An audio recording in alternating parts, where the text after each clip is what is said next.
Taip galima palaidot kaklą. Aš tempiu, pasakysi, kada skausmas yra. Skausmas. Kad nukris galvą ant žemės nekšties pasakys. Ir dabar spauski mano ranką. Stipriai galvą. Atgal. Atpalaiduojam. Dar žemiau. Stipriai spaus dabar atgal. Atpalaiduojam. Ir kraujotaka ateina gerai. Tada šitos vietos, kaip pačiai atpalaiduoti. Čia problematiška būna. Kraujotaka eina. Nu kas daug sėdi šitą vietą. Paprastai paimi už galvą, šitą už rankytę, užspausk su pirštu šitą vietą, kur skausmas daleiskit. Stipriai.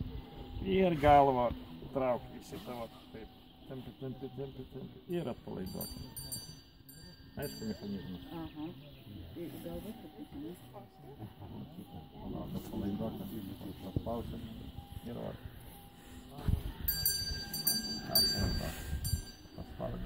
Jums tam šuniukų reikia duoti įduoti. Čia nuo petys iki 7, 6-7 kauliuko per vidų.